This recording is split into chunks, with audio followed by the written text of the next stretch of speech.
আসসালামু আলাইকুম বন্ধুগণ, তাজ ভিলেজ ফুডে আপনাদের সকলকে স্বাগত। আশা করি আপনারা সকলেই ভালো আছেন। আজ আমি আর একটা সবজির ব্লগ নিয়ে হাজির হয়েছি। হ্যাঁ বন্ধুরা, তো আপনাদের দাদার শরীর অসুস্থ, ডাক্তার দেখানো হয়েছে। তো সেই ওষুধগুলো বুঝে বুঝে খাচ্ছে। তো ও সেখান থেকে ওষুধগুলো নিয়ে ওকেও খেতে হবে। দেখে না, ও ওষুধগুলো নিয়ে চলে আসছে, মানে আমাকেও খেতে হবে। যে বাবাজি কী খাচ্ছে ওকেও খেতে হবে, সেটাই।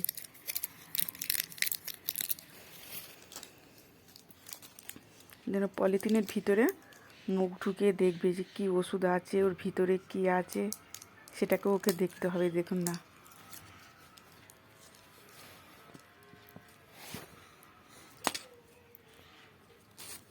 কতটা দুষ্টুমি হয়ে গেছে দেখেই বুঝতে পারছেন আমাদের সবুজ। মুখ আর তুলছে না ওর ভিতর থেকে।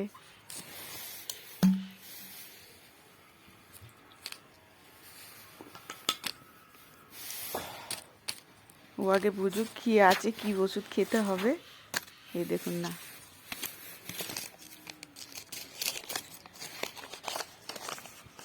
যে পাশে চেঁচাচ্ছে কিন্তু না।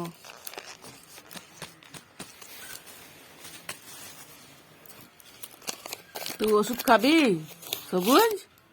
মুখের দিকে দেখছে, হ্যাঁ, বকেছে বলে আমার মুখের দিকে দেখছে যে কি বলছে, ওষুধ আমাকে খাবি কেন তুই? বকছে।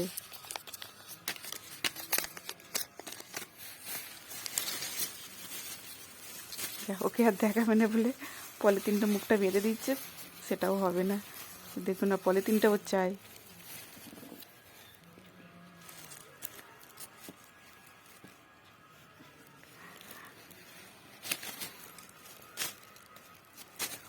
বইটাকে ও খেলা মনে করেছে, যে আবার দাদা একটু ঘুমাচ্ছে আর সেখানেও ওর বসে থাকা চাই। একটু ওখান থেকে না, পাশ থেকে নড়বেই না। যেটা নিচে নেবে বসবে সেটাও নয়, এই যে নেবে এবার একটু এক্সারসাইজ হচ্ছে।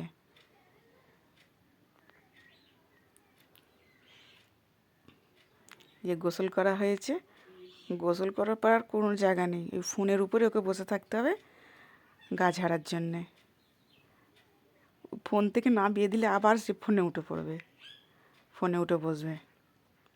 যেরকম করে গাটা ঝেড়ে গাটা শুকিয়ে নেয় আমাদের সবুজ। ওর কথা আর কী বলবো আপনাদের ঘরে।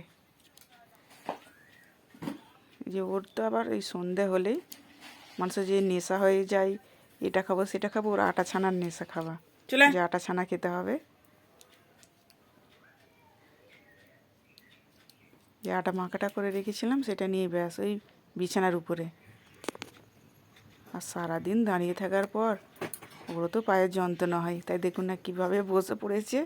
মেয়েটা তো এক একবার বলে, যাই তোর তেল দিয়ে পাটা আমি মালিশ করে দিই, তেল অমৃতাঞ্জন দিয়ে। এক একবার মেয়েটা টেনে ওর পাটাকে নিয়ে নেয়, বলি ওকে বেশি টানাটানি করে নিস, পা ভেঙে যাবে। ওর সরু সরু পা, ভেঙে গেলে আর হবে না।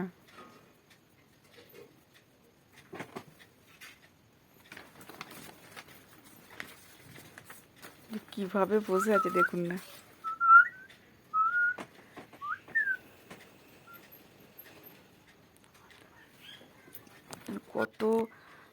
ওরা কত খেটে খুঁটে এসে রেস্ট নিচ্ছে, উঠেছে বাবু।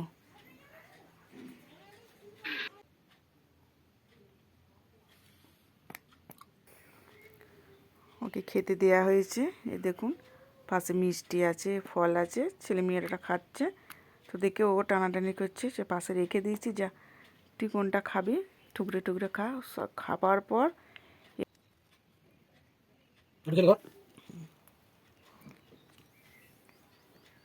কীভাবে পানি খাচ্ছে দেখুন। আবার সেই হাতে উঠে এখানেই বসে থাকবে। হ্যাঁ বন্ধুরা, ভিডিওটি যদি আমার ভালো লেগে থাকে, লাইক কমেন্ট অ্যান্ড সাবস্ক্রাইব করে বেল আইকন প্রেস করে অল করতে ভুলবেন না। প্লিজ প্লিজ সাবস্ক্রাইবটি করে দেবেন, আর বেশি বেশি করে শেয়ার করে দেবেন। ঠোঁটটা বেড়ে গেছে কেন? আমাদের ছবিটি যদি ভালো লেগে থাকে কমেন্টে জানাবেন। তো এখানটা করে দেখুন আবার দাদার হাতে, আপনাদের দাদার হাতে কেমন বসে আছে, ওখান থেকে কোনো সরবে না, ওখানেই বসে থাকবে। ওখান থেকে না একটুকু নড়বে না, চড়বে না। দেখুন।